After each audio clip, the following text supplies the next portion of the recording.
क्रोध हर किसी को आता है। जब भी किसी की बात बुरी लगती है या किसी का व्यवहार पसंद नहीं आता है तो गुस्सा आ जाता है, और एक बार जब यह आता है तो फिर दिमाग से निकलने का नाम नहीं लेता। ऐसे में आप उस घटना को लेकर बैठ जाते हैं, उसके बारे में सोचते रहते हैं। हर समय वही बात दिमाग में घूमती रहती है। आप किसी से कोई भी बात करें, वह घटना बीच में आ जाती है। ऐसे में आप न चाहते हुए भी उस बारे में बात करने लगते हैं, उसकी शिकायत करने लगते हैं। और अगर उस समय वहां पर कोई बात करने वाला नहीं हुआ तो आप अपने आप से ही बातें करने लगते हैं, बड़बड़ाने लगते हैं। इस सब से उस व्यक्ति की सेहत पर तो कोई फर्क नहीं पड़ता, पर आपका नुकसान जरूर होता है। लेकिन अगर आप चाहें तो इस स्थिति से बच सकते हैं, इस नुकसान से खुद को बचा सकते हैं। कैसे? आइए जानते हैं महात्मा गौतम बुद्ध की इस कहानी के जरिए।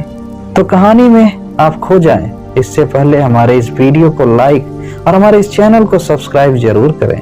तो चलिए कहानी शुरू करते हैं। एक बार की बात है, एक गांव में गौतम बुद्ध का प्रवचन चल रहा था। वे कह रहे थे, जब हम क्रोधित होते हैं तो दूसरों को नुकसान पहुंचाने की कोशिश करते हैं, लेकिन उस समय हम इतने आवेशित हो जाते हैं कि हमारी सोचने समझने की ताकत समाप्त हो जाती है। इसलिए क्रोध में हम सही निर्णय नहीं ले पाते और अपना ही नुकसान कर बैठते हैं। बुद्ध की उस सभा में एक गुस्सैल स्वभाव का व्यक्ति भी शामिल था। उसे बात बात पर गुस्सा आ जाता था। आज भी वह अपने परिवार वालों से झगड़ कर आया था और उस समय भी उसके दिमाग में उथल पुथल मची हुई थी। इसलिए उसे बुद्ध की बातें अच्छी नहीं लग रही थी।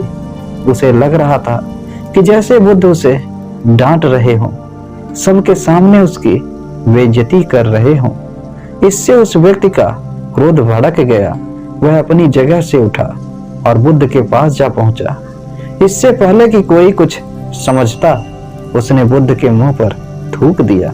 यह देखकर वहां मौजूद लोग भड़क उठे और उस व्यक्ति के बारे में भला बुरा कहने लगे। लेकिन बुद्ध अभी भी अपनी जगह पर शांत बैठे हुए थे।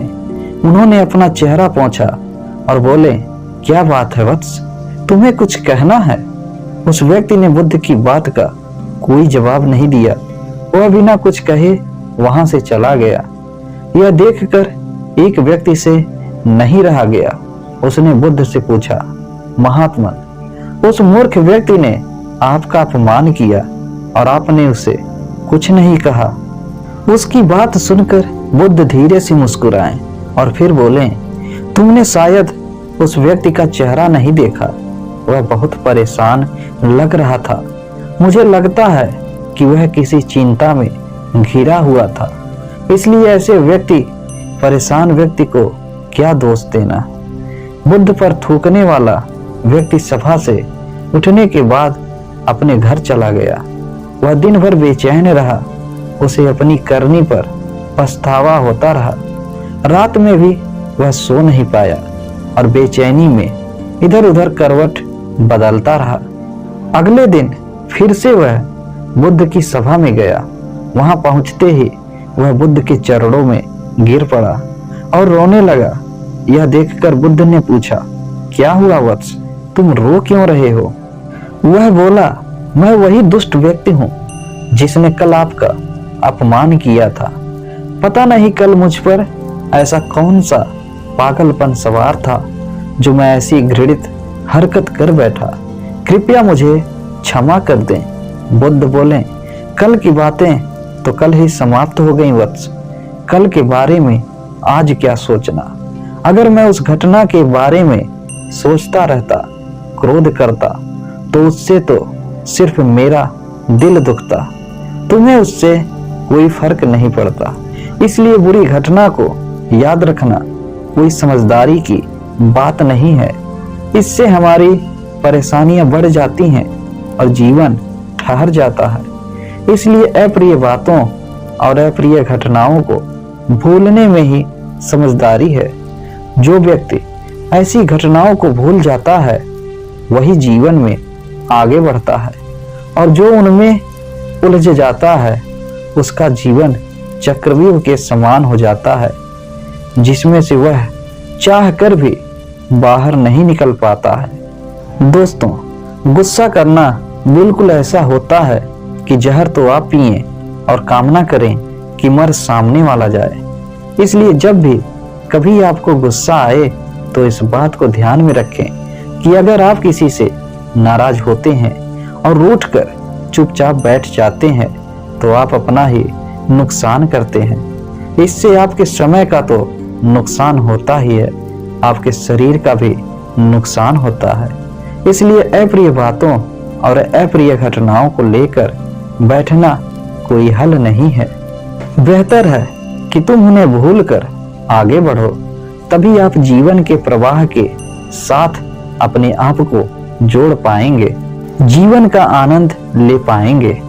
हम में से ज्यादातर लोग यही समझते हैं कि हमारे दुखों का कारण कोई दूसरा व्यक्ति है, और जब हम ऐसा मानते हैं तो हम अपने स्वयं नियंत्रण की कमी और अक्षमता को अनदेखा कर रहे होते हैं। वास्तव में ये हम पर निर्भर करता है कि हम दूसरों के द्वारा प्रदान की गई नकारात्मकता को स्वीकार करते हैं या फिर नहीं करते हैं। अगर हम नकारात्मकता को स्वीकार करते हैं तो हम अपने पैरों पर कुल्हाड़ी मारते हैं, और जब हम उसे अस्वीकार कर देते हैं तो घृणा, क्रोध, हिंसा हर किसी से मुक्त हो जाती है। उम्मीद है कि गौतम बुद्ध की ये कहानी आपको जरूर पसंद आई होगी और आप जरूर कुछ इससे समझे होंगे। तो हमारे इस वीडियो को लाइक और हमारे इस चैनल को सब्सक्राइब जरूर कर लें। धन्यवाद।